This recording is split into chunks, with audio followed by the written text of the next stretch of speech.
Good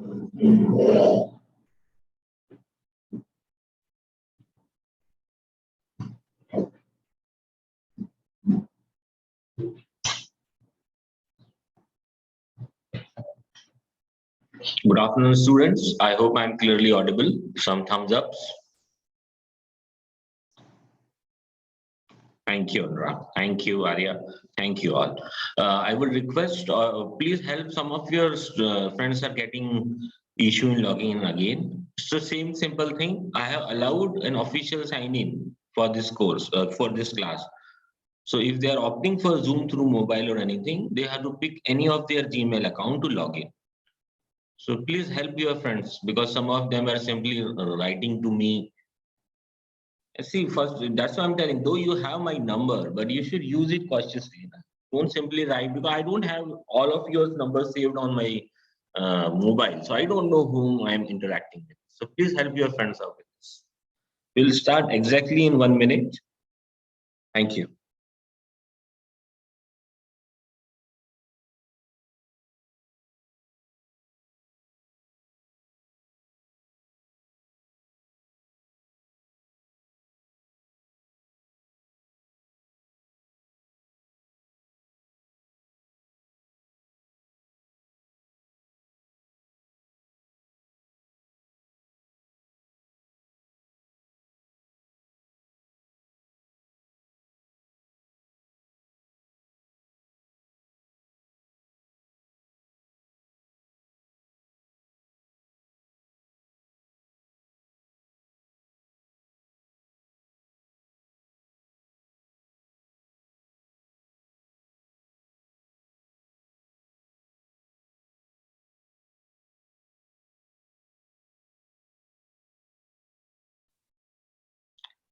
I hope I have participation from all the 4 groups, from group 5 to group 8.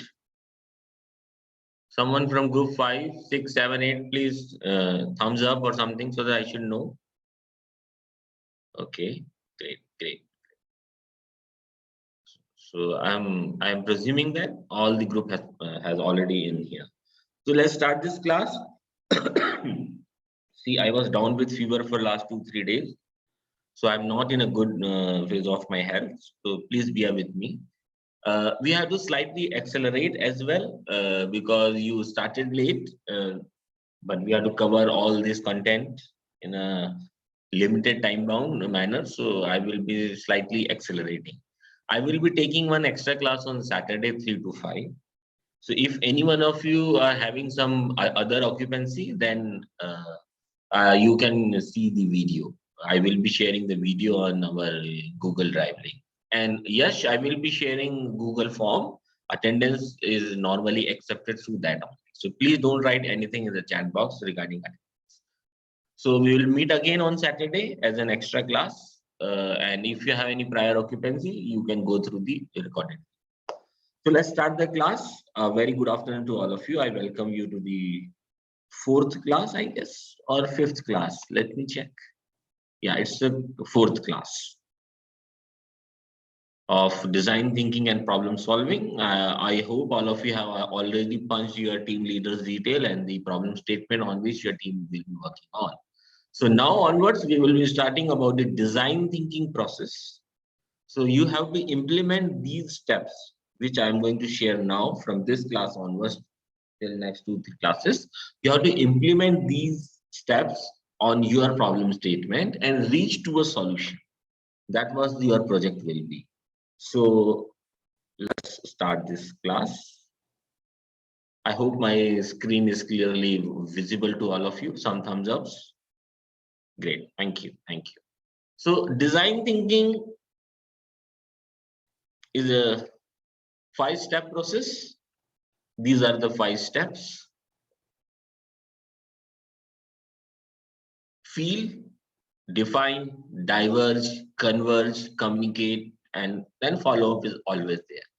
See, what happens, this feel is always called as an empathize phase. You have to empathize with your stakeholder. So in a common language, they call it as an empathize phase. Then this define phase is called redefine phase, because you already have one problem statement in front of you. You are just redefining it after getting certain insight while empathizing with your stakeholders. Then comes ideation phase. Ideation means when you are diverging on the solutions, trying to find out some alternate solution.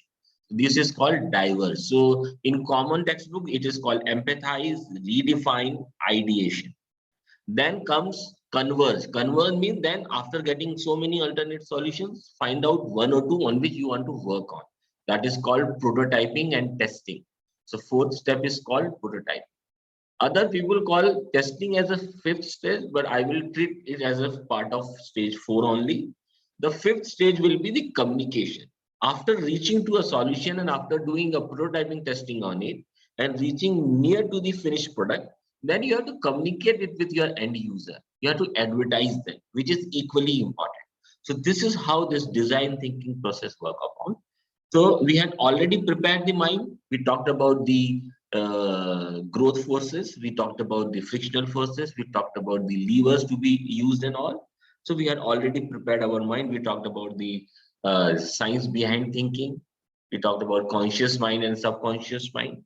And we have solved some very interesting problem also, so that we know that now we have to be very conscious about the problem, because we want to have something very unusual, unobvious. For that, subconscious mind will not work, because subconscious mind works only on a training part. So if you want to have something innovative coming out of it, you have to consciously involve in that. So the first phase which we talk about is feel, empathize, look beneath the surface. So the step 1, which is called feel, means feel from the customer's shoes point of view. Just like feel like a cartographer or feel like a detective. Okay.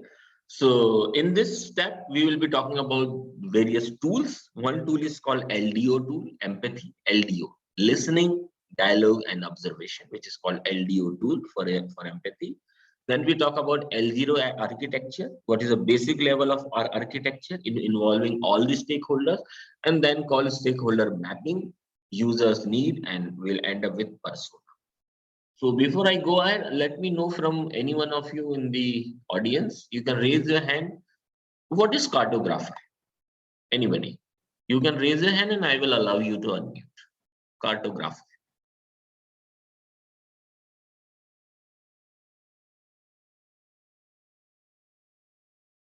Yeah, Devish, go ahead.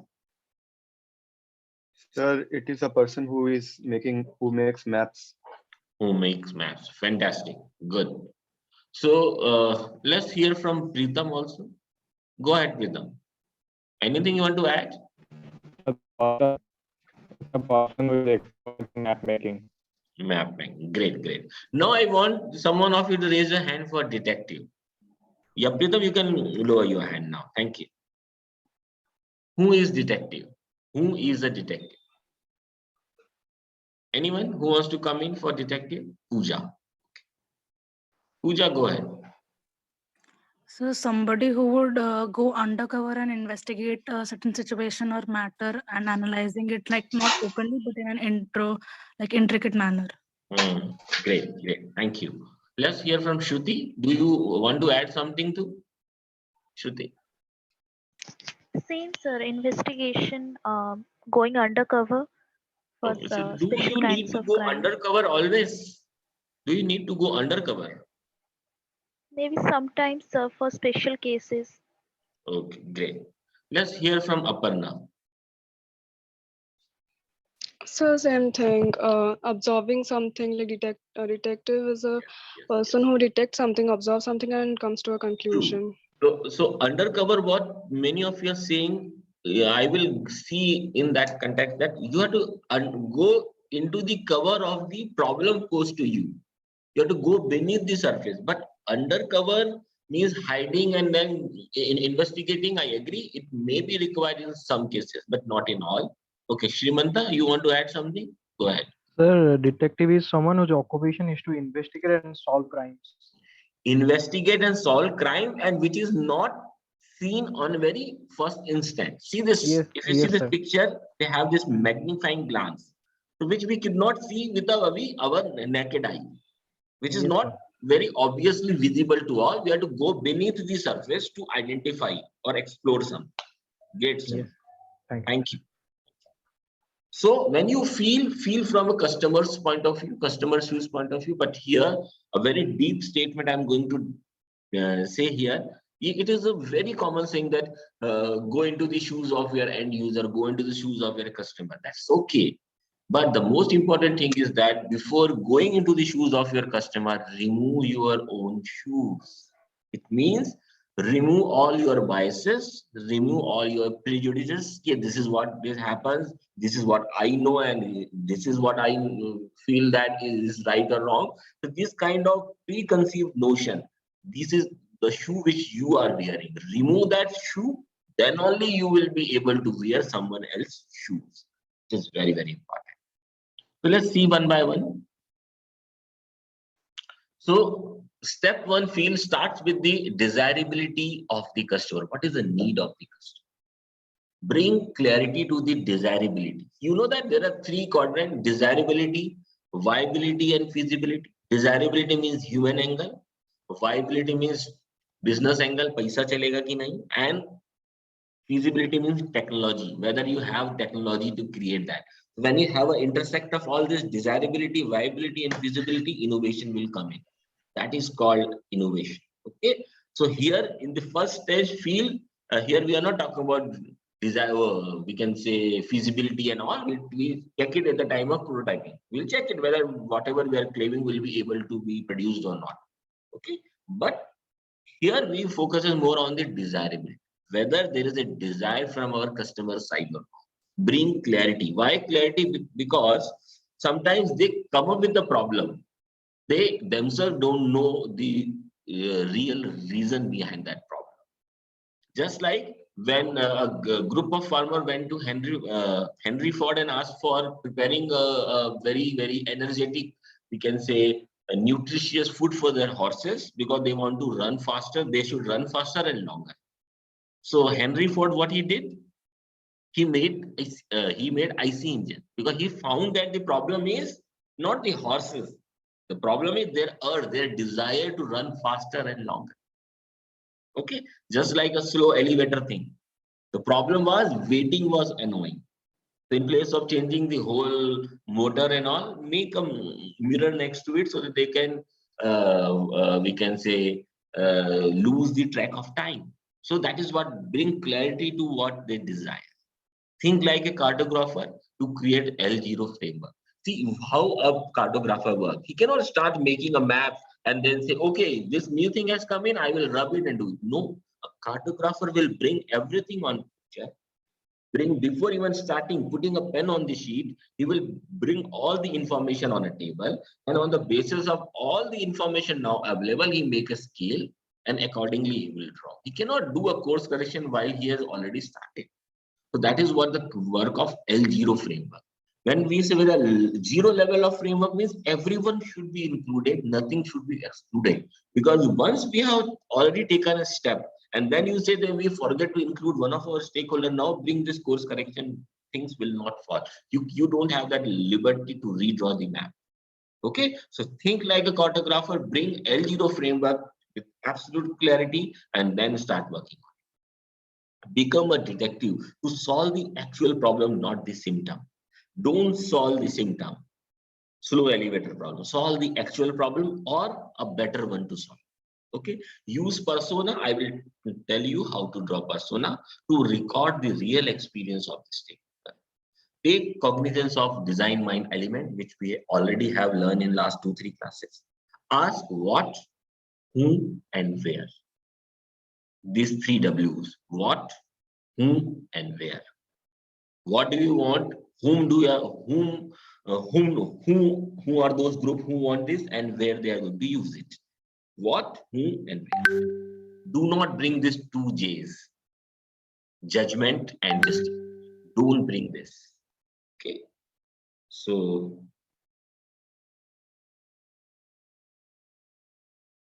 many of your friends still saying sign in required. I already said signing required.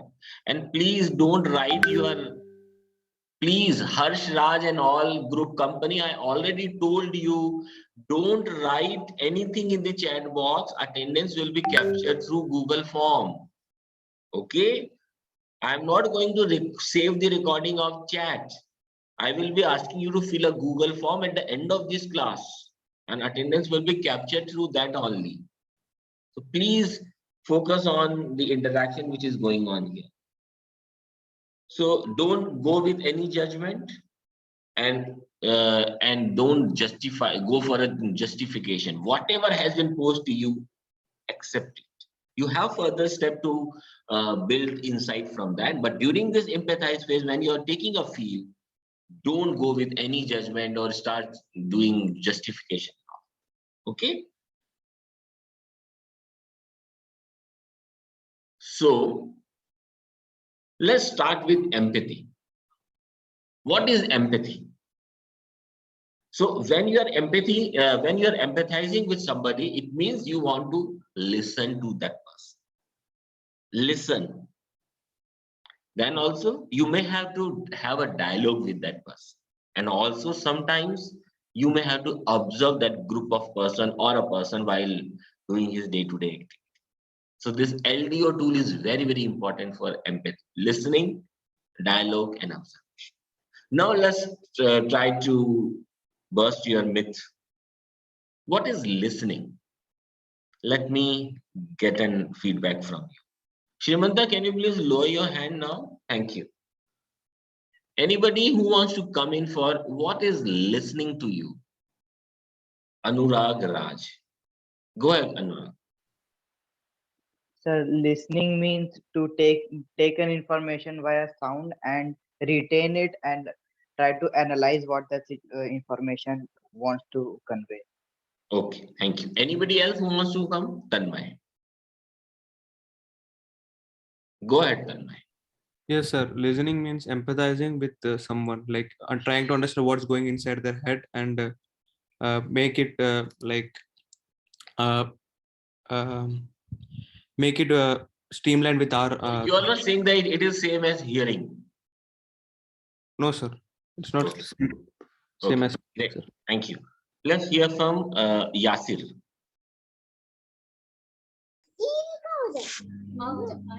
Yasir, go ahead. Sir, yeah, to analyze, sir, to listen something and analyze the information. for our Analyze use. the information. Great. But it's not like mere hearing something. Okay.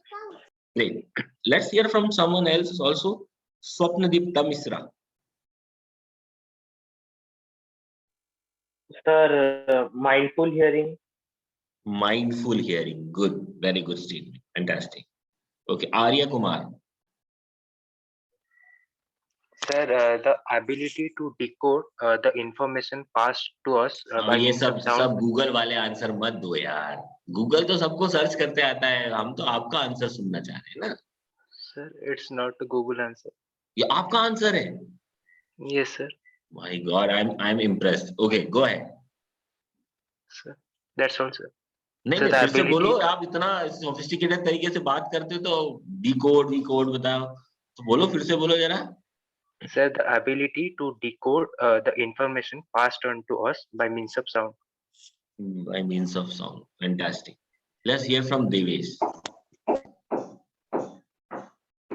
Yes, sir. Devesh Kumar. Actually, paying attention to what actually our stakeholders are trying to convey to us. Who is speaking? Devesh?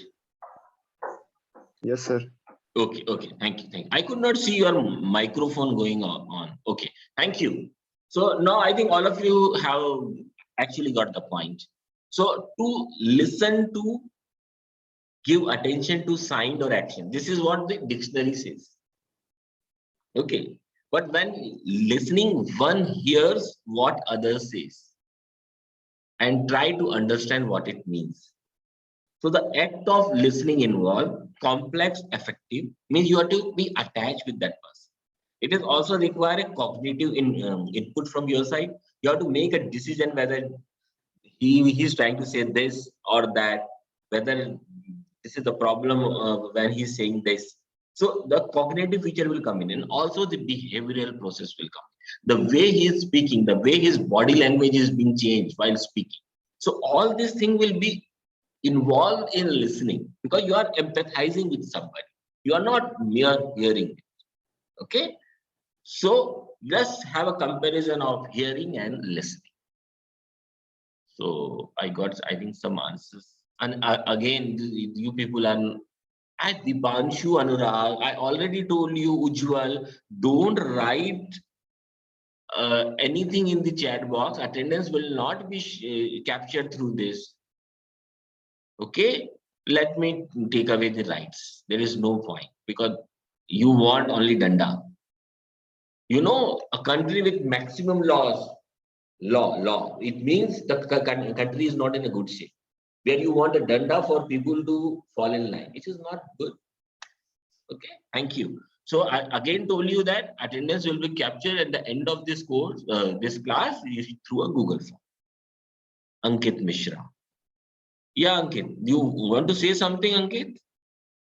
Yes, sir. So you can close the chat box so Yeah, that I they have done won't be that. able Now I have to. done that better. I thought I should not do that, but ultimately that's the only option I have. I have done that. Thank you. Okay. So hearing means refer to one's ability to perceive sound. You know the concept by receiving vibration through ears. But listening means done consciously that involves analysis and understanding of the sound, which everyone has said. Fantastic. So hearing is a physical ability. It's an ability. And listening is a skill. And the moment I said it's a skill, it means you can harness your skill. You can work upon it. Okay. Hearing is just an ability. Listening is a skill which everyone should work upon so that you can able to empathize in a better manner with your stakeholders. So hearing is a physiological activity and listening is a psychological. Hearing, receipt of messages through ear. Listening is interpretation of that message received through ear. It's a passive bodily process at a subconscious level. Even if you are not even attentive, you may hear something. Listening is a active mental process at a conscious level. I already told you, in design thinking or any innovation related work, always bring your conscious mind into work. If you keep on relying on your subconscious mind, then only obvious things will come in, which will not at all be anything innovative in it. Okay? So you have to be very conscious about this. Let's talk about, okay, before I go for dialogue, let's have this statement from Dean Jackson. Listening is an art. Listening is an art that requires attention over talent. So you need not to be the talented person, but if you have an ability to put attention to what somebody is saying, spirit over ego. So attention over talent, spirit over ego, and others over self. When you are there to listen to others, not to communicate what do you want to communicate. Okay, this is what is. Listening is an art that requires attention over talent, spirit over ego, and others over self. So let's talk about dialogue. Do you dialogue with your stakeholders, or is it a debate? So before I show, let me again go to the chat box, and I just want to hear from you. What is the difference between a dialogue and a debate? Anyone? You can raise your hand as usual, and I will allow you to answer. A dialogue and a debate. Okay. Kanakulla, please go ahead. Kanakulya, sorry if I have taken your name wrongly. I'm really sorry.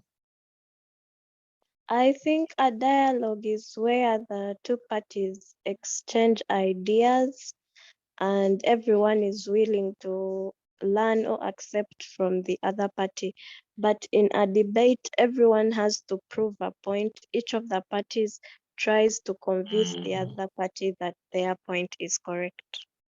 Fantastic. Very well summarized. Great. Okay, let's hear from Biswajit Samal. Biswajit Samal, do you want to say something? Yeah. Yeah, go ahead. Go ahead. You have raised your hand. Yes, sir. Sir, dialogue that only one can, only that more, sir. Basically, it one can speak, and debate there is no, sir. Debate means, sir, one will speak and others will listen, and dialogue means that two of them are just having a conversation. Okay. Okay.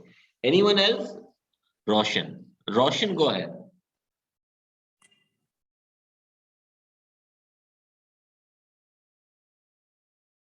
Roshan, go ahead. I have allowed you. Roshan Shah. Dialogue helps.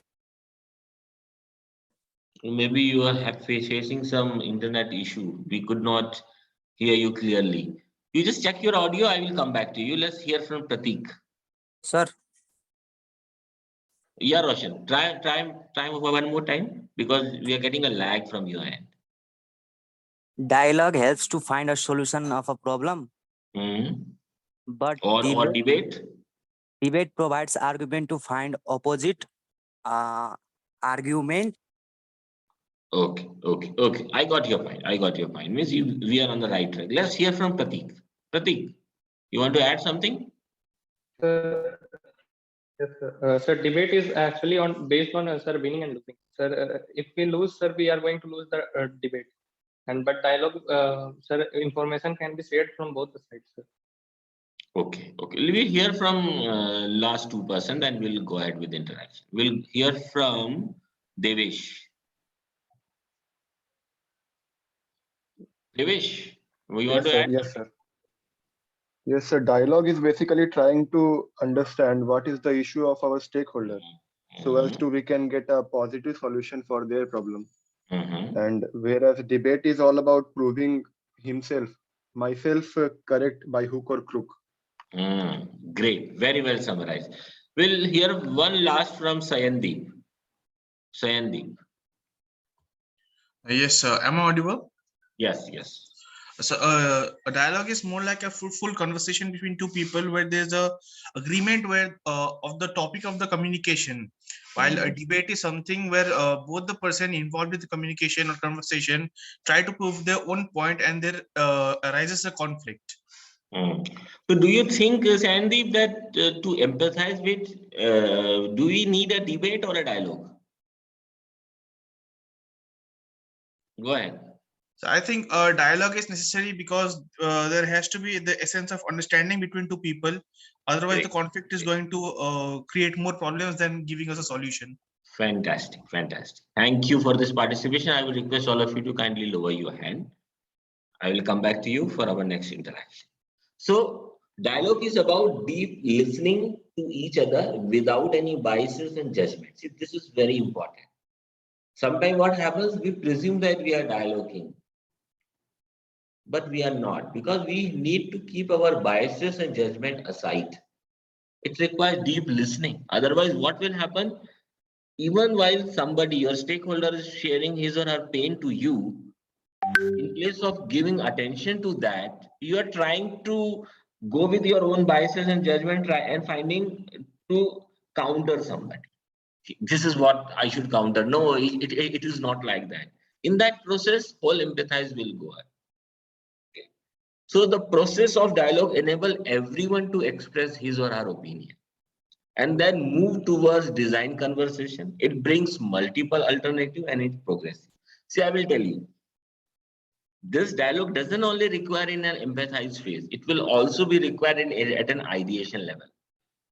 Okay, but here we talk about when you are taking a feel of what your end user is talking about. So in which you require a dialogue, you have a healthy dialoguing with somebody, interact with them, try to listen to their challenges and try to give an input from your end to elaborate or to extend that interaction, not to counter anything, not to infuse any biases to that. You can only participate during this field phase with your stakeholder. Dialoguing will only help you to extend those interactions. It's not like Q&A, you ask a query, he answered it. It means while answering the query, he will end up somewhere where from there you will take up and make a next query. So it will look like an dialoguing happening between them. Okay, so it is a progressive way of thinking. Okay, debate is about expressing my views, my point of view, boxing thoughts. Okay, boxing thoughts, the me versus others, and the final outcome will be who has won, who is right. We don't want that. Here, our end customer, we know that customer is always right, because if he is not there, the problem will not exist, and if problem is not there, we are not doing anything. Okay, so we know he is right. We are here to solve his problem. We try to empathize with that person, try to give a solution. Okay, then comes observation. Let's see what kind of observations do we have. So again, I will come for an interaction here. Let me know who wants to come in. What do you mean by cognitive observation? Anyone? Raise your hand and come in. Cognitive observation.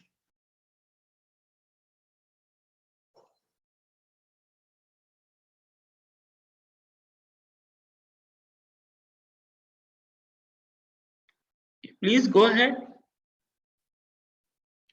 Tanmay.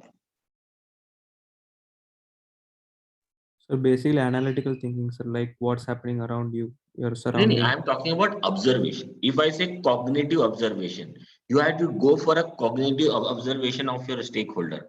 What do you actually mean by that? Sir, like, how do I put it in that way? Like, आपका problem statement क्या है तुम्हें? what are its आपका problem needs? statement? Sir?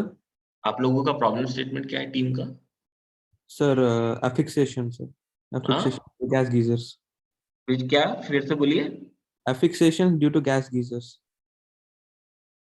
Gas geyser से क्या हो रहा है मैं समझ नहीं पा रहा हूँ. Affixation, sir. ये क्या होता है?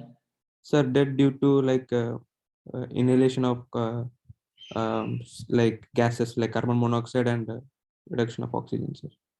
ओके, सो इसमें स्टेक होल्डर्स कौन कौन से हैं? कौन कौन से स्टेक होल्डर हो सकते हैं इसमें? सर, 2-3 के नाम बता दो भाई. एक तो कंपनी वाले जो बना रहे हैं वो, जो यूज कर रहा है वो, जो मेंटेनेंस करते हैं वो, यही सब हुए ना. Yes sir. है ना. तो आप मुझे बताओ, आप किसी कंपनी वाले से ऑब्जर्वेशन लेने गए, ऑब्जर्व करने गए, तो कैसे कॉग्निटिवली ऑब्जर्व करो? सर लाइक प्रोडक्ट कैसे यूज हो रहा है, मतलब किस, मतलब उसका प्रोडक्ट प्रॉब्लम्स क्या क्या है, उनको क्या क्या, मतलब बाय प्रोडक्शन में कितना मतलब खर्चा हो रहा है. इसमें कॉग्निटिव में कैसे आया? अभी तो फिजिक, एक मिनट बेटा, हाँ, फिजिकल भी होना है, इमोशनल भी होना है, सोशल भी होना है, कल्चरल भी होना है. मैं सिर्फ cognitive part. Okay sir. Okay, let's try. If you want, you can come back again. Let's hear from Piyush. Piyush, go ahead. Sir mind read करना. Mind read karna. Very good. Very well said in a very layman language. But can you please make us understand, while observing somebody, how can we read his or her mind? Sir मतलब जब वो behaviour उनका जो देखेंगे ना, उससे मतलब कि समझ में आएगा कि वो क्या करना चाह रहे हैं और या मेरे प्रोडक्ट वो लेना चाह रहे हैं कि नहीं लेना चाह रहे हैं. मतलब देखो, उनके वो तो एक्शन से फिजिकल समझ में में. नहीं आ जाएगा पीयूष, जो फिजिकल ऑब्जर्व करेंगे. यस सर, मतलब सर माइंड रीड मतलब क्या कहता है, ये तो इतना ही और आ रहा है माइंड रीड करना. अच्छा, उसमें कोई कैसे बात पकड़ेंगे नहीं नहीं, पता. कोई बात. कोई और बताना चाहेगा? पीयूष बहुत अच्छे से बोला है, माइंड रीड करेंगे. Fantastic. But I just want to hear, because ultimately फिर टेक्स्ट बुक रह जाएगा. इस कोर्स में तो प्रोजेक्ट करना है, तो पता होना चाहिए कैसे माइंड रीड कर. Devesh. Yes, sir. It is trying to observe what the stakeholder is, what is the thinking process of the stakeholder, and use it to the thinking process, benefit of बिल्कुल all. सही. Mind observe करना, thinking process. But कैसे करे Devesh? Can you please help us out in that? Sir, like कैसे, when कोई we एक are ऐसा step बताओ involved, कैसे करोगे? sir, we can get into a conversation like the dialogue, and we can try to know how they are. So dialogue में you will how ask they are. something ना. What will you ask? क्या पूछोगे? I can ask what he needs or what is his demands. वो तो फिर बाकी सब में भी हो जाएगा ना. देखो, चलो ठीक है. You tried well. Let's hear from Tanmay. Then I will try to share my views on that. Tanmay. Sir, like I will ask them like, how is a product like effective? Like how much a product is effective? Like और plus sir ऐसा पूछ सकते कि मतलब. Okay. See, I will give a hint to Tanmay and to all. Decision making involves mind. You all know that? Yes, sir. So whenever you try to cognitively observe your stakeholder, try to frame your question where the person needs to take a decision. Give him or her a situation. Okay, and then try to ask her what will happen if you face this kind of situation. How we are going to tackle with that? If I give you these 2-3 options, whom you are going to prefer more? So when you try to give him an option, when you involve problem solving in that, so then cognitive behavior will come in forefront because he has to make a decision, So and that will basically, I come will in his ask, mind. I will basically ask them like how many of how many deaths are occurring due to your product? Do you know that, like your analytics? Like I can ask that thing. Like No, for you can ask like this: do you know that with your product many people are facing life death. threats and all? Yeah, Are you yeah. aware of this? And what are you people working on it? How much concern you are having on? So this kind of thing where the cognitive input will be given from their side. Though Yes. they may not be very open with this kind of situation because cognitive observation is very crucial. So what normally happens, our question should be framed in such a manner that he or she should not feel offended. Okay? That's a very tricky thing. That's why cognitive observation is normally we do it unknowingly. We try to give them certain activity, we bring them in, we call them for a workshop, we give them a situation and we try to ask them to take a decision in that particular situation or in doing that activity. And the way he take the decision, accordingly we make the readings and observations. Okay, great. Similarly, physical observation, we all know how the person is behaving and all. Even when he is dialoguing with you, when you are listening to what somebody is saying, how his body language is changing will give you a lot of information. Also, emotionally, when you are interacting with that person or a group of persons, stakeholder, with a particular type of queries, how he or she is behaving, how emotionally connected they are. Also, social background, which is equally important. And again, I'm telling you, observation is not at all important in a step one field phase. It is equally important when you go for a last phase communication. You know that it is equally important, but here we are saying in context of feeling. Just like with the same surf excel and you see the ring. When surf excel, it is catered for a high end society. So they go with the tagline, Daag achhe hain. But when they go for a medium or low end society for rain, safedi ki chamkar. So they relate with the social background so that people can correlate with the product and try to go for it. So that social background is equally important while you are observing and even in all other phases of design thinking as well. So it will help you in fine tuning your product and also matching with the requirement of your group. Your solution may be fantastic, but may not be appealing for that particular type of group because of their social inclination. Similarly, cultural, from which culture they belong to, which area of that country they belong to, what is the regional dominance to that, which particular religion dominates to that, what are the cultural festivals they celebrate. Those kind of activities will also help. Just like a blunder happened recently with Fab India went for a ad for Diwali and he used a word of Urdu and people get offended. Something like happened for the other North Indian festival, and sometimes it happened that we could not relate culturally to our audience. So it's not like we intentionally did that, but we unknowingly offended a group of person because we could not culturally connected with them. So this kind of observation is also equally important. And you people, while working on your problem statement, while observing with the stakeholders, you have to take care of all these 5 aspects of observations as well. So now talk about L0 landscape framework, which is very important. Just like cartographer, before going for that, you need everything on your table.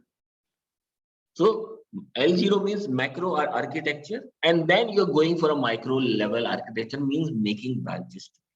But L0 is very important. The important stakeholders should come in. Then subcategory of a particular stakeholder that will come second. But if you miss a macro level L0, then you will miss the whole branch at all. Okay. So just like human body. So what is the L0? L0 means digestive, androgen, lymphatic, nervous, respiratory, reproductive, urinary. This is what the 7 L0 for a human body. Okay. Then within that, you can go further to it in digestive, stomach, intestinal interact, liver, so on. Okay. And then again, skeleton, muscular, cardio, muscular is a lot of biology term. It's quite tough. Integumentary, I may be taking wrong. So what I'm trying to say, if you miss any one of this, what will happen? Your human body L0 will be incomplete. You may keep on doing a lot of fine-tuning, grouping, subgrouping, subgrouping and all, but you miss the whole point. So this L0 framework is very, very important. As a cartographer, don't start making map till you get everything on. Think like a cartographer. Confirm. Second confirm. You call it as a carpenter's rule. You know carpenter rules? If you have observed a carpenter working on a furniture, what he normally do? He normally measures the same length twice. He always do that. He measures it, put a tick mark, and before putting the saw over it, he again measure and then put a saw. Because the moment saw has been put, nothing can be done. So that's why your L0 should be foolproof. Just like Aadhaar, for L0, it will be ID systems, customers of Aadhaar system, legality of Aadhaar, communication and data exchange, operations and decision making. This is what the L0 is. And within that, who will contribute to that, how we are going further into that, that will come later. I'm not saying that others are not important, but if you miss any one of this red, then ultimately you are missing the whole tree. Okay, so stakeholder management is very, very important. Not only identifying L0, equally managing them well is also important. See, let me go to the chat box. What do you see after seeing this picture? What first thing comes in your mind when you see this picture? Anybody can raise their hand.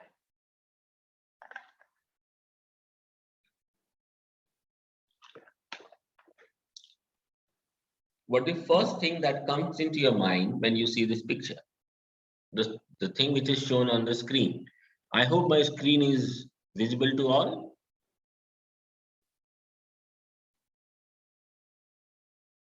Yeah, who wants to come? Nivedita, go ahead. Sir, good afternoon, sir. It is a train ticket. It's a train ticket. It's a train ticket. And how do we book this ticket, Nivedita?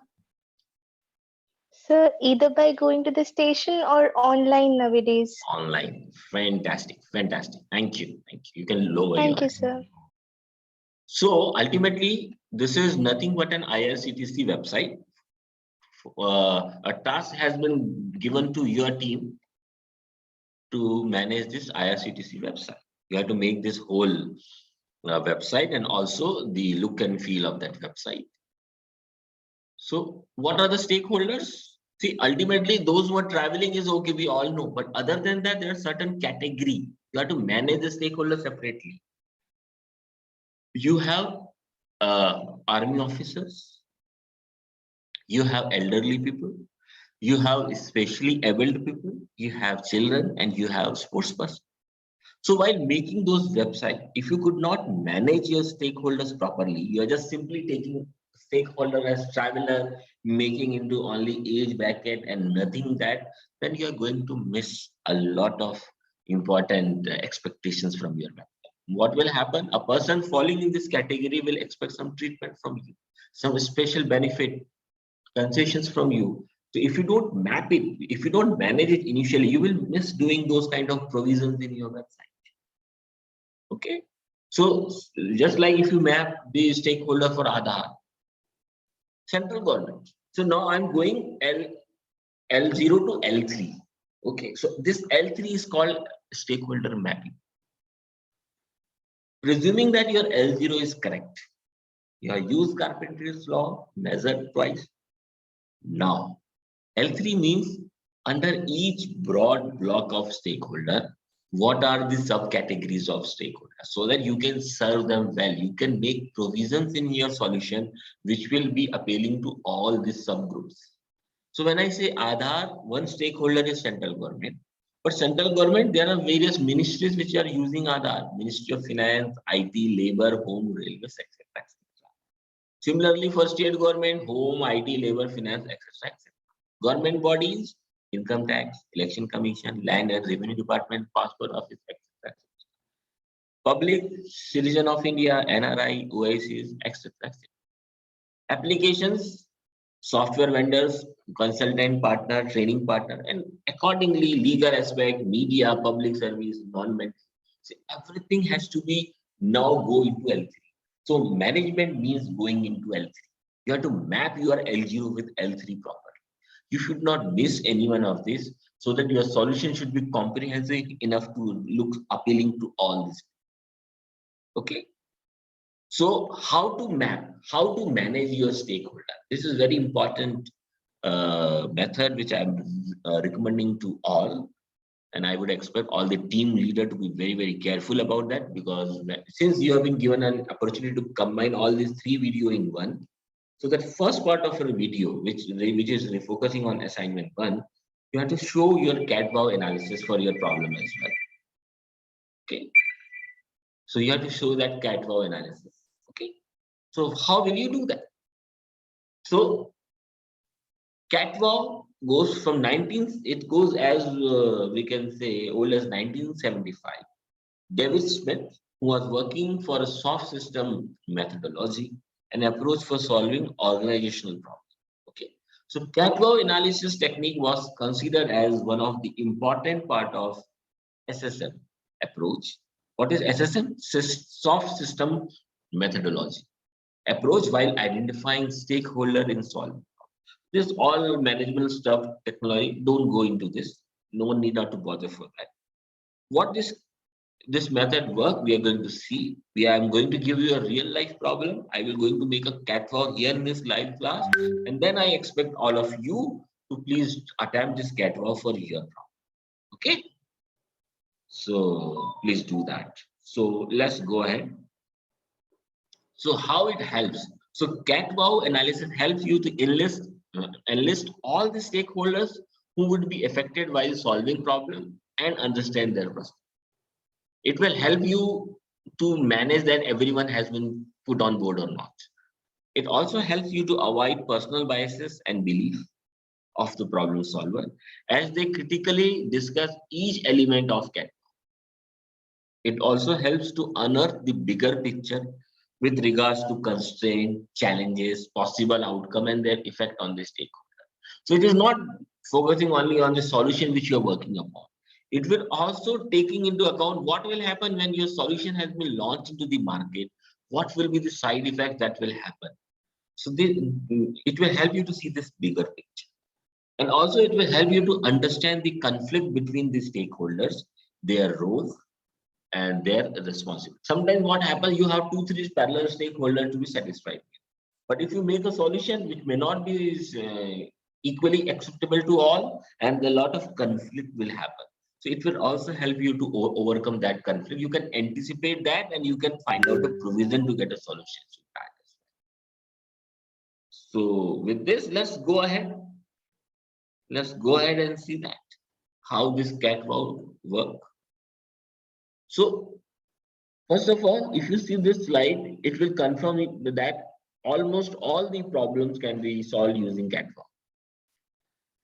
Where is CAT-WOW used? It is used to solve any complex problem where multiple stakeholders are involved.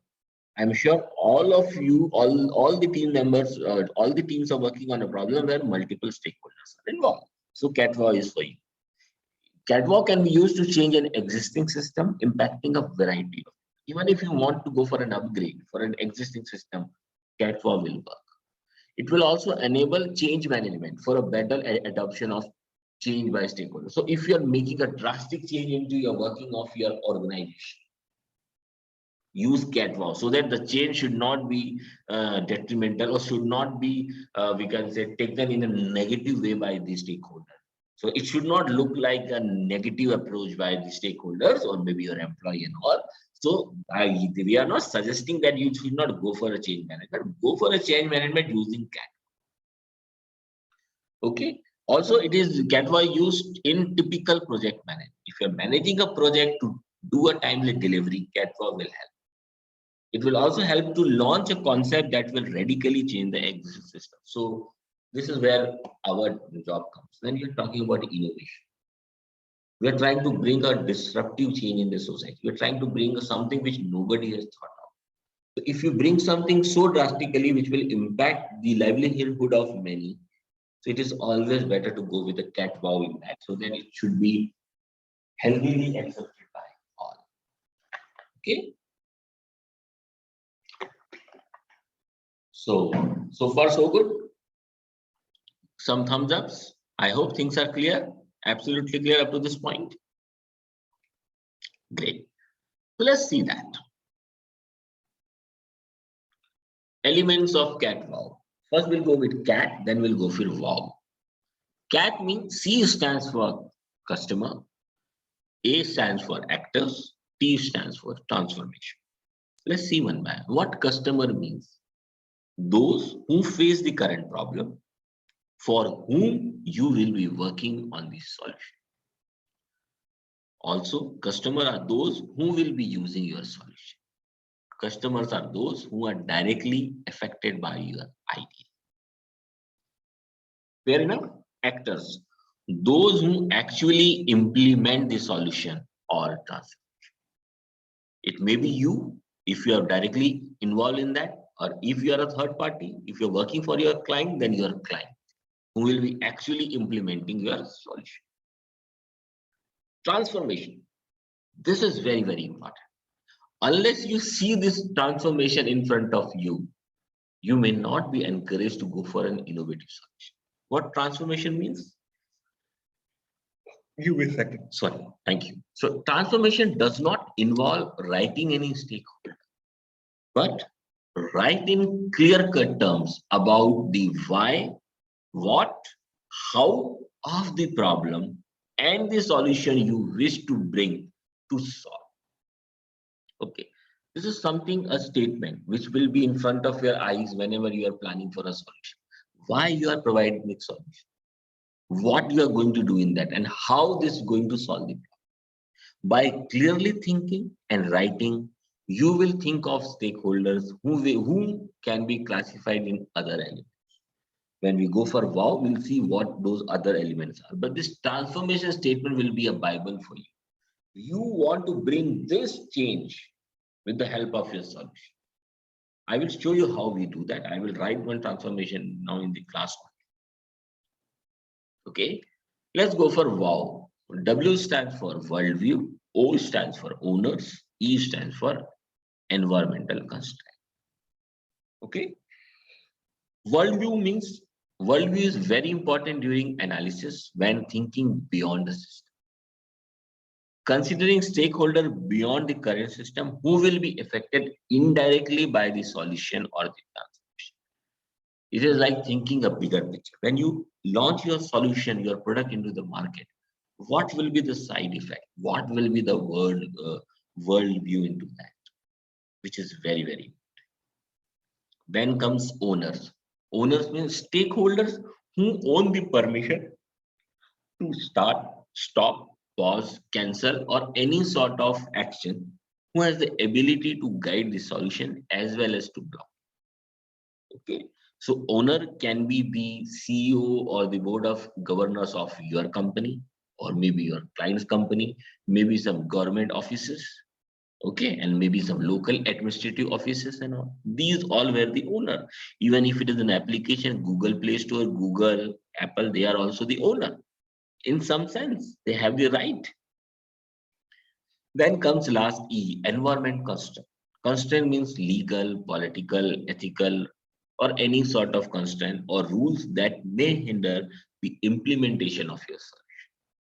Okay, so with all this gyan and theory, let's actually do it. So for an example, imagine you want to launch a new travel booking application in the market, just like Make My Trip, Yatra, GoIbibo and all. So I'm going to give you a real CatWow here only. So you have been given a task to launch a new travel booking application in the market. Who are the stakeholders according to the catwalk? Let's do that. Stakeholder 1, customer. Passengers who want to travel. Within passenger, senior student, senior citizen, student, millennials, married couple, working, etc. etc. Customer, again, travel agent who book tickets. Customer, Indian Railway, state and private bus provider, airlines, they are also the customer. Hotels, resorts, bank and the payment gateways, they are also the customer. So they are using your application and many others. Actors, your organization marketing team, sales team, customer service team, HR team, and other partners. They all are actors, but they are helping you in implementing the solution. Transformation. This is very, very important. So this is the transformation I have kept in front of my team's desk, that this is what we have to work for. So let me get a volunteer here who will read this for me. Who wants to come? Anyone who can read this slide for me? A transformation statement. Sushant, go ahead. Stakeholder 3 transformation. I feel that existing apps are looting the people. They don't have tie-ups with good hotels, resorts, and are not providing good luxury deals offers for the customers. Instead, they are charging very high commission prices. Additionally, the look and feel of the application is very poor and not everyone is comfortable in using it. So I will want to launch an app in the market that will provide several good options for the customers by forming tie-ups with many quality airlines, bus service providers, resorts, etc. Also, I won't charge too high commission prices for the customer, but instead provide good look and feel for the app. That will automatically help more people to use the app. The popularity of the app will be so compelling that banks will provide attractive deals offered for the customer. In the end, I just want to make ticket bookings a very pleasant and smooth experience. Thank you, Shreya. Thank you so much. So you know that this is what the transformation statement, you should be very clear about that. So the problem on which you're working on, your solution should be transformative. So you should have this picture in front of you that we are working for this, which is very, very important. Okay, so let's go ahead.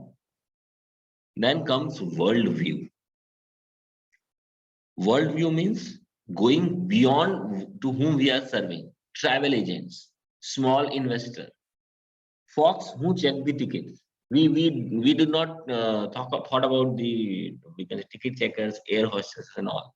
We should talk about that also, because if you are the ticket which is coming out of your portal or maybe your application, if it is not having all the required information, they will face problem. Similarly, they use it for the airport check-in, hotel check-in and all. So keep that worldview in mind, that your output should be acceptable to all. All the required informations are available. Also, a lot of travel agents who are not there on your website, they may be serving to some other company. They would like to come to you.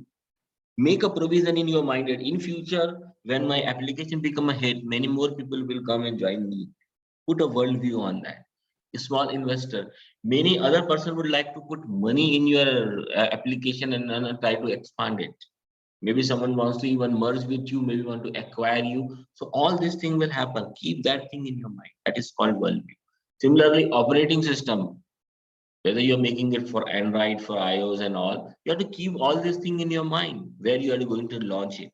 So though it is not directly impacting your solution, but it should be kept as a bigger picture. Then comes owner. Who are the owner? Who has a right to make a flow of your solution and maybe to block it? Venture capitalist, who has put money into your company. Angel investor, to whom you have taken fund for this project. Mentors, who has guided you throughout this whole project. Board member of your company or maybe your client's company. SEBI guidelines or similar government organizational guidelines, they are the owner. If you violate any one of these, approvals may not come. Auditors, who will be auditing you at the end of the year. And also Play Store and iOS, they have their own guideline. If your rating is going down, maybe some strike has come in, they may drop your application. Keep that thing in your mind. Mapping stakeholder in owner category, it doesn't mean that must put it like this. It means that your team should focus on all these 6-7 people lined up as an owner and put a close watch that any of your activities should not violate them. It should only help them in supporting you. Okay, and that is the reason why this management is very environmental constraint. It doesn't actually mean environmental constraint. Environmental constraint means the environment in which your application, your solution will be going to work. Your competitors, or maybe a lobby working against your thought of process. Some technical constraint, maybe your application has been removed due to poor rating and all. These are the constraints. You have to be ready with plan B for that. Employee union, maybe if you are a manufacturing company and all, because of some allegation or maybe some spoil play by somebody, it may become a strike by the people. It may happen. Cater for those things as well. And also investment related constraint. Sometimes the government may change, some new policy will come in and it will change the whole course of action. It may happen. So all this environmental constraint to be kept in mind 1, 2, 3, 4, so that you should put a close watch on all this constraint so that you can accordingly fine tune the solution. Okay, so this is what we have to do. So before I ask you to go for this catwalk for your problem, what I'm trying to say, sometimes what happens, stakeholders become so much in number and it is very, very difficult to channelize our energy. So this is a tool which people normally use. What we do, we normally put this 2D grid. On x-axis we put interest and y-axis we put power. And from low to high and low to high we go for it. And we try to put our stakeholders into all this. Okay, so I am not saying we will drop CatWow. In the CatWow only, if in the CatWow, if I say in the owner category of CatWow, I have 6-7 people. So to whom I should focus more, because I have a limited resource. So within a category, if you want to channelize your energy, how you will do that? So this 2D grid will help.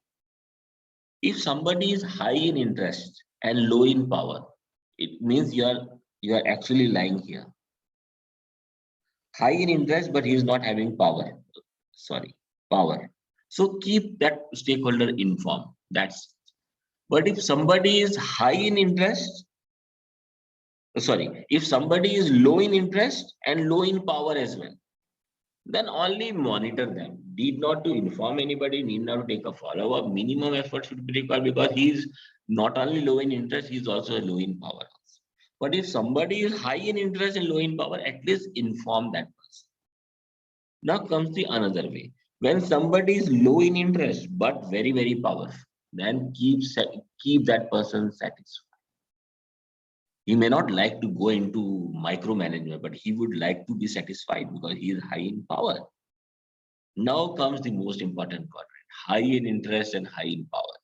Engage closely and influence them actively. This is very important. So in each category of CatWow, if you can accordingly channelize the stakeholders, so you then accordingly put your best resource to that person. Even in owner category, actor category, or customer category, place them in one of these 4 quadrants, and accordingly we can say allocate some of the energy. If it is here, minimum effort. If it is here, some effort, most effort, and yes, fairly good effort. Let's do that with an example. So imagine you are a project manager in an IT company working on a project. Fair enough? So let's see whom you should keep informed. HR of your organization. They are high in interest because they need to write your appraisals and all. Okay, but they are not in power. They have to just forward that information to other person. So they are very interested, but they are not in power. Keep them informed. Whom a person who is low in interest and low in power, whom a person, one of your team member who is on a notice period. He has already switched his job. He is in a notice period only. So he is low in interest and low in power. Minimum effort. Delivery manager of your organization, very high in power. but low in interest. He doesn't want micromanage. He wants my timeline to be mapped, my timeline to be filled. No reminder should come from client side. To keep that person satisfied. Yes, sir. Follow-up meeting happens to him. Presented, yes, sir. Gantt chart is there. Yes, we are working. We are on track. We will be going to deliver the product on time. That's it. Now comes the most important part, customers. Engage them closely, influence them actively. Highest effort on customer. Ultimately, they are going to use their product. Though delivery manager will be happy delivering on time, but if your client come back to him and with a lot of complaint, then everything will go in vain. So ultimately, you're working for the customer. Engage with them closely, influence them. Okay, so this is what you have to do. Activity time, not now, but you have to go for it. Project your team's problem statement and then go for a cat-wow analysis, and your video should clearly adopt and capture this exercise. Okay, some thumbs ups, things are clear.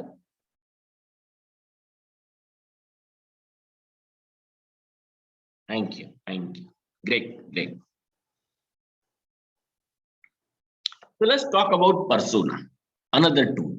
So I have talked a lot. Let me share you this video.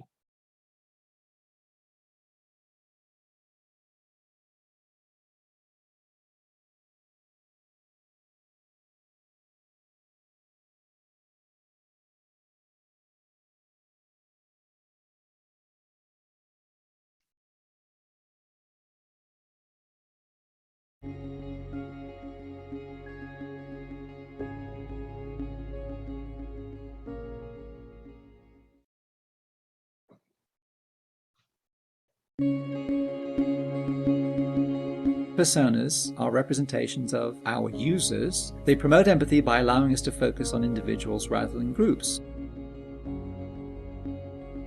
It's this whole issue of empathy. We keep talking about users and even just talking about the roles like customers or clerk or salesperson doesn't make these roles seem real. It doesn't, we're not talking about real people. Real people have limited abilities. Real people don't necessarily get computers in the same way that the development team does. Real people have needs that have been brought up by their circumstances or by their own personal beliefs. So we need to know a bit about them. And personas are a great way of representing those understandings in the design of a real system. So there is strong psychological evidence for personal bias. Our brains are wired to empathize with individuals rather than groups, and I will give you those references. This is something that Stalin said a long time ago, but it's not just Stalin. If one man dies of hunger, that is a tragedy. If millions die, that's only statistics. But we have other studies which are much more recent than Joseph Stalin. But the general feeling is that when we dehumanize people by referring to them with these abstract collective nouns, because collective nouns are abstract by definition. So we're talking about users or we're talking about customers. We're taking the people away. We need to put the people back. Back in 1983, David Sears ran a study with two sets of participants. He gave the participants the same characteristics, and in one set of participants he said that these characteristics were of an individual, and I believe he described the individual. And in the other set of participants he said that these characteristics were of a group of people. And the participants who were told that they were seeing the characteristics of an individual always rated the individual more highly than the participants who rated the characteristics in connection with a group.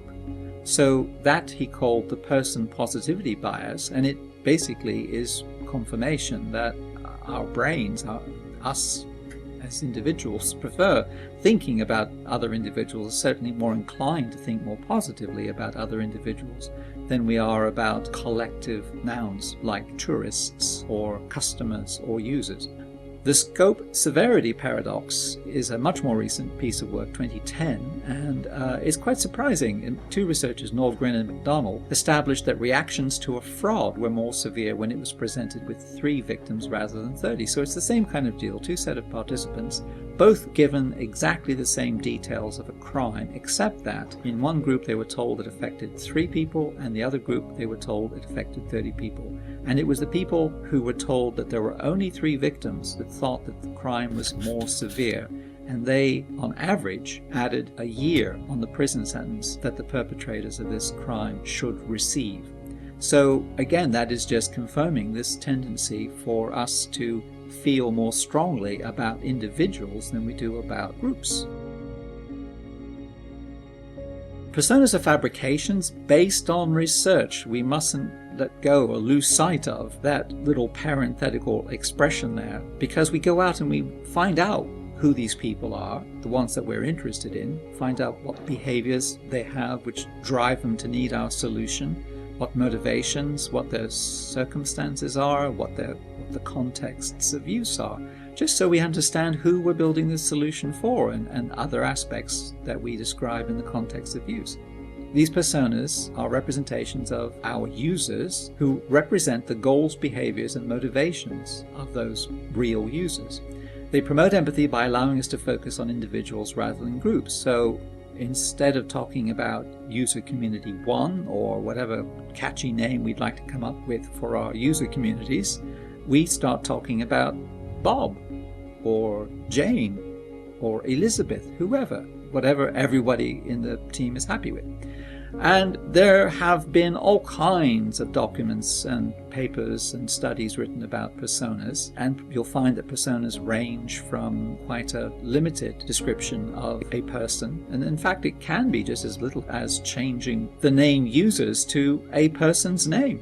So if you always referred to your customers as Andrew, then you would actually be doing yourselves a favor in terms of making that customer seem much more real. But at the other extreme, it's not uncommon to hear about user research and persona development taking weeks, possibly even months, 2 to 3 months, which is, in my view and quite a few others, certainly for an agile environment, well beyond the realms of possibility. So we're going to be talking about something called a minimal persona. So minimal persona, a name, age, and other specific demographic details that a real person would have. A photo, ideally realistic, showing the person in that setting or doing that thing, and then basic information about why you're interested in them or why they're interested in us, our solution or product. So their primary goals, why those are their primary goals and what they're hoping to achieve through our solution or product, and their behaviors, what are they doing before and after interaction with our solutions fit with their daily routine, for example. And some of this comes from the fact that I have for years been astounded by how little the people developing software solutions know about their users. I've been involved in a couple of projects where there was no contact whatever. The development team had never met or seen a user, didn't know what the user was doing immediately prior to entering or receiving data from their system, didn't know what happened to the output data, knew almost nothing. So it wasn't surprising that the system, when it was first launched, was almost impossible to use because it didn't actually fit. It was like having a random piece of a jigsaw puzzle in a very well-defined hole that it just did not slip into. So these are the reasons we're trying to actually make sure that we understand at least something about our user communities, and that's what personas are trying to help us with. Extended personas, you might add lifestyle, interests, hobbies as they apply to their motivations. I wouldn't add them just to make the person seem more complete. That isn't absolutely essential. But if some of those issues, lifestyles, interests, or hobbies, have an impact on your solution, then you should know about them.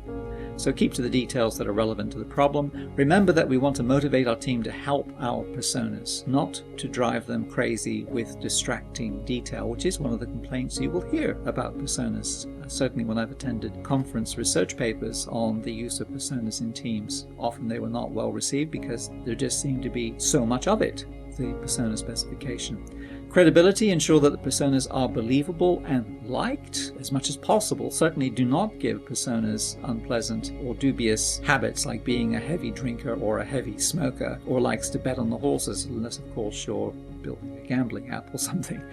change the name, photo, and other details until the whole team is comfortable with them. It needs to be a collaborative effort between the user experience people and the people who are going to be using them. And that would be the development team. So the names and the photos are almost entirely arbitrary. If you've done research with a handful of participants, then you'd have a handful of photos. If not, then try to find photos from a stock photo site, but try to avoid overtly attractive people because it can be distracting. I think in user experience, we create often what are referred to as design research personas, or design personas for short. So that's what these things are technically called. We go out and we research these user communities. We decide what behaviors and needs are relevant to us. Who are we building this solution for? And those personas are based on this design research. So that's why we want to call them design research personas, or design personas. But there are lots of other things that also get tagged with personas, and the most common of those I've come across, particularly in large companies, are market research personas. And they're not the same thing, is the main problem that we have. So beware that other kinds of personas exist, often based on demographics or market segmentation. These can be used for validating design personas, but should never replace them. There is little point in trying to reuse personas for different projects as well, unless the same goals, motivations, and behaviors are relevant. And I've come across this whole approach in one particular vertical market in the UK, and that is mobile phone service providers, that they have all got marketing personas based on age ranges, and they then attach labels to these age ranges to suggest how these people behave and what they need from our services, which, just to be honest, cannot really be true. You need to actually forget about the demographics. There will be some age-related behaviors, no doubt, but they shouldn't be the motivating factors in the design of an interactive system, which is, after all, what we're trying to achieve.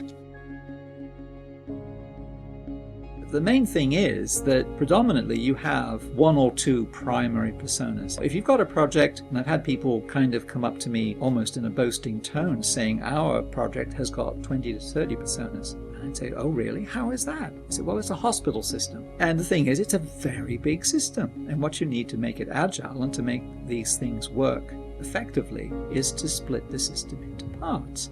So you may well have some small number of primary personas that apply throughout, but in many cases you're going to have primary personas that are specific to that kind of system or that part of the system. So let me give you some very simple examples. The one that I like to use is a hotel self-check-in. When I started writing about hotel self-check-ins, there were none in existence, and now I do come across them, funnily enough, in hotels that have got receptionists, but all they do then is to refer you to the self-check-in in front of the reception.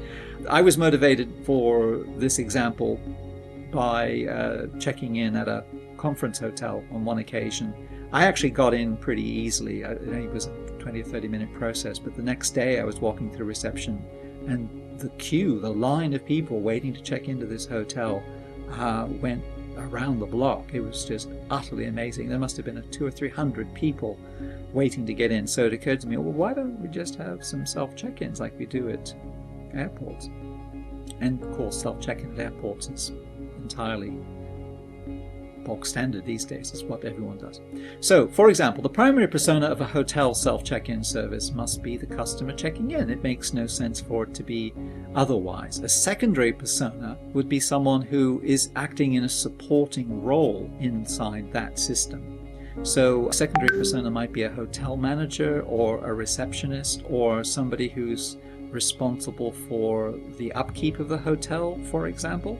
So these are all secondary roles. They're not the people for whom we are building the system. They are people who are involved in the system and often in a backroom kind of interaction. These are people that primary personas rarely see or even know about. So it's a difference between the primary roles in a stage production and just extras or people with non-speaking parts. That is kind of the difference between primary and secondary personas. A lot of systems may have only one persona. This is the person that we're building this particular product for. And you can have all kinds of philosophical arguments about whether you're building a Swiss Army knife solution or whether you're building a carving knife solution. One is very good at one thing. Carving knives are very good at carving. Swiss Army knives are very good, but in a fairly different kind of way at all kinds of things, but they're not all that easy to use. So it's up to you. The whole point of personas is to try to give focus. So these are our customers, other people who do not fall into the definition or the descriptions of our personas. It's fine if they find our system easy to use, but unless we can actually identify some clear purpose in adapting the system to be more inclusive, then we would deliberately not pay much attention to their particular requirements. Now, things like accessibility and the age ranges of users, they fall outside the whole persona mechanism. You must always make sure that your systems are usable by those with disabilities, whether that's acknowledged specifically in your persona or not. I do have at least one colleague who, if they're dealing with a team who has little experience of accessibility, that is, systems for disabled that will be used by disabled people, he deliberately includes a disabled persona. But that really ought not to be necessary. But if that works for you, then that's absolutely fine too. Certainly I can see it being important when working with teams that don't have much experience. So you must make sure that your solutions work for a broad range of people in terms of accessibility and age issues. But otherwise, we want to be very focused on the specific behaviors and needs of our primary personas. So we stick to small numbers to maximize empathy, and we consider splitting larger projects, as I was discussing for the hospital example. But for example, a hotel check-in system could be split into front desk and housekeeping projects with separate personas. So those could be two smaller agile projects. And there is no magic number, but like I have been saying, 1 or 2 primary personas is perhaps the most common, with maybe a few secondary personas thrown in as well. Personas get used in all sorts of places. Obviously, their main focus is in design. So who are we building this product for? How should the interactions take place? How much experience can we rely on them having of this kind of solution, and so forth. We will have to recruit these people. We want to do research with them, perhaps continuing research over several life cycles of the system. We want to recruit people for usability testing and user evaluation, usability evaluation in general, not just running them through early beta releases of the software. We might want to be testing with paper prototypes. We might be wanting to show them just wireframes and talking to them about the layout and their understanding of the different components of the page and those sorts of issues. Sales and marketing will want to know who they should be targeting in terms of what this system does and for whom. And remember that you will need to describe the demographics and the filtering questions for your personas to a recruiter. So when you're recruiting authors, what is it about Arthur that makes him your persona? It needs to be something that he wants or needs, or you're hoping that he wants or needs. He needs a solution to a problem. So what is that problem? So you need to actually talk to your recruiters about filtering questions. What are you going to ask potential authors that's going to help you to decide whether this person is really an author? Now, this is quite an interesting area, and it may depend a lot on how enthusiastic your team is about personas. If you've done your job right, if you've sold personas, or if your team is already quite familiar and quite enthusiastic about personas, then you might do some really fun things like getting mugs and coasters printed with maybe the face of the persona on one side and some of their relevant details with respect to your system on the other side. Ditto with mugs, maybe even t-shirts. And one thing that I was quite amused by, and I can actually see this working for some teams, is life-size cardboard cutouts. That's another possibility. So you could actually have a room with your personas kind of standing around in unused corners. I do know of organizations, I have heard of organizations that would actually give the persona a desk, particularly if they were building a system for somebody in-house, then they might actually put all the stuff to do with that persona on the desk just to make that person seem more real. You know, Arthur would always be on holiday, but there's his desk kind of thing. And I should mention, I'll just point out this very last thing because it's quite important. At the very least, personas should appear in easy-to-read form on the project workspace. Whatever. Sometimes you'll hear this phrase, I used to hear it, I don't know that I've heard it very often, called information radiators. Well, they're what you and I might refer to as walls or partitions. They're the vertical spaces in your workspace, and you would pin important things to that, like all of the backlog for the next cycle and the design maps. So these are things which everybody who's working on the project would actually be able to refer to quite readily. And you might even hand these out in laminated plastic form, just so everybody has easy access to them, for example.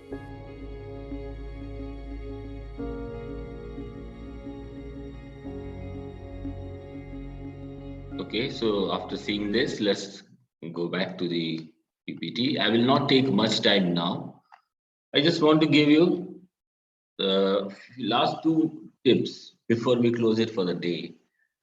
While you prepare a persona, you require LDO. Ultimately, on the basis of your empathy exercise only, you will be able to make a good persona.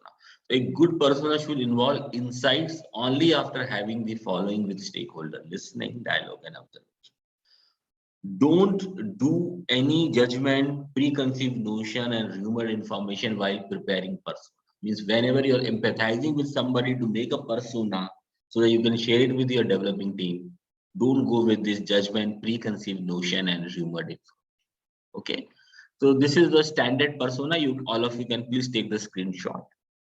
Background, motivation, challenges faced, doubt and fear, and aspiration. And based on this 5 category, you can make a small story.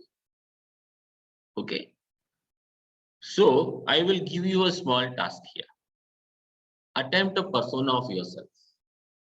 Okay. Your background. Background means your family, sibling, education, social interaction, your personality. Then challenges faced. What challenges does you face as a person? What motivates you? What are the doubts and fears in your mind? Aspiration and all. And on the basis of these five things, what are your aspiration? What do you want to be? I have already given you that exercise home activity, which because of the sheer lack of time, I could not ask you to submit, but all of you have done that activity too. So these are your aspiration and all. So based on this 5, make a small story. And what will you do afterwards? Don't tell anybody that it is your persona, and share it with somebody who is very close to you. Maybe your parents, maybe your sibling, maybe your close friend, and tell, please go through this persona and let me know whom this persona represents. And if he or she is able to identify that it is your persona, it means that you have done a fantastic job. Okay. So I hope this exercise is clear to all of you. If you have any doubt, you can always raise your hand and come back. Thumbs ups if you are okay with this. Great. So attempt this persona of yourself. Don't write any name and share it with your parent, sibling, or anybody, and ask, after reading this whole and this story, whom this persona represents. And once it is yours, means you have done a fantastic job. If not, do it 1 or 2 times. Okay. That's it. So with this, I will stop it here. Journey mapping and all, I will take it in this Saturday's class. 3 to 5 on Saturday, we'll meet for extra time. If any one of you could not come because of their prior engagement, they can always come back on our Google Drive space and see the recording. So be with me. I will be sharing the Google form for punching the attendance.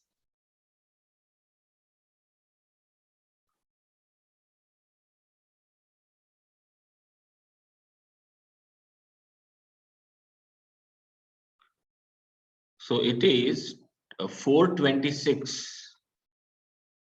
So exactly at 4:36, this form will be closed. Okay. Please access this form and give me a feedback if it is okay.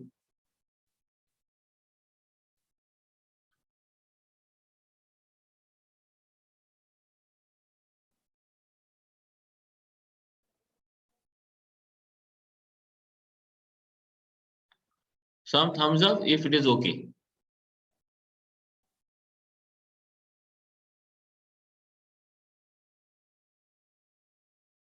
Let me know, students, if you're able to access this form carefully so that I can formally close this meeting. I could not see a single thumbs up. Are you facing? Oh, okay, Kaushal Kumar is saying fantastic. Anyone? Few more? Thank you, Shahid. So now this form is okay. So before I formally close this class, I'm making it open to all that if you have any doubt regarding anything, submissions and all, you can come back with your specific query. I just want to summarize that because of sheer lack of time, I have combined your assignment 1, 2, and 3 into one long video in which you will be presenting all the 5 stages of design thinking, how it is being implemented on your problem statement, and submit that video at the end of this whole course when I will give you a scheduled time, maybe next 2 weeks. Afterwards, you have to also submit one project report and make a presentation ready with you for presenting it in front of my team to convince us that the solution which you have proposed has come through following the design thinking process, and it is something very innovative. So I think with this, I hope things are absolutely clear to all of you. I hope that there is no further doubt in this regard.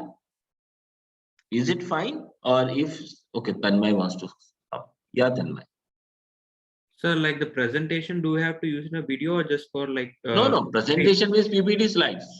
Yes, so for you guys, like for the 3 of myself and 2 co-coordinators will be there. You have to start just like you are selling your product to us. Okay, sir, like Shark Tank. Yeah, starting from means the time you have selected this problem till you are proposing a solution to us. You have to also convince that this is how we have followed the design thinking process and reached to this innovation solution, and this is how it will work. So Okay, you sir. have to convince me. Okay, sir. Another thing is that like we have to like make a product, or like is it not necessary? Yes, obviously it should be a product. I will come to a stage 4 where prototyping will be there. There are 2 types of prototyping happen. There is low fidelity prototyping and high fidelity prototyping. Low fidelity means a wireframe or maybe a paperwork or maybe a good sketch or something. And high fidelity means if you're making an application, make a test version of that. If you're making a website, making a test web website and all. So if you're making a high fidelity prototype, you will get the highest grade. But if you could not reach up to that level, at least low fidelity prototype needs to be presented during your final presentation. Sir, when will be the final presentation? Like normally, I will tell you, normally it happens once we are through with our classes. You have a time preparation between your final exam and the end of the classes. In between, I will try to find out. If you could not find a time, then once you finish with your last paper, from very next day, we'll go for presentation. So keep it slightly flexible. Okay. So because I have around 800 people lined up for me. Including group 1 to group 8, I have around 40 to 45 teams. So it's a long period. So I'm not sure when I will start, but it will be after the classes ends. And if time permits, I will take some of the group before the final exam, or else the moment we finish with our final exam, I will immediately go for your presentation. So like February 1st week is like our deadline for video. I think if you see your academic calendar, what is the last teaching day? Sir, 21st February starts our like exam, sir. On the last teaching day, the teaching activity, you can see that. So just wait a second. You just check it. That last teaching day will be the time by which you will be able to submit the project report and the assignment. After that, between that day and 22, if I get time, I will allow we can say final presentation for few, but I will go for group 1 to 4 first because you people have started late. So I will give you that time to you. I will preferably put your presentation after exam. Okay, so that you people can get better time to conclude. Group 1 to 4 has already done a lot of work. So they may be in a position to go for a presentation after the end of the class. And assignments are like the project report is the assignment, sir? Like assignment is a video assignment, no? Okay. Assignment is a video, a 30-40 minutes video. It used to be 3 videos, but for you people, I have combined it as 1. Okay, so assignment will be a video. My team will be seeing that video as well. The 60% marks is for that video. Okay. And 15 plus 15, 15% for the project report, 15% for project presentation. That makes up to 90%, and 10% is for your participation in innovation activities. This IIC events and all. I will ask for certifications at the end.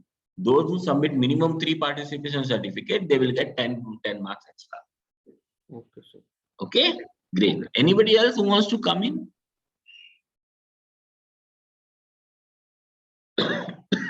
Anybody else? No? Okay. Thank you so much for joining me. I wish you a great day ahead. See you all on Saturday. Bye-bye.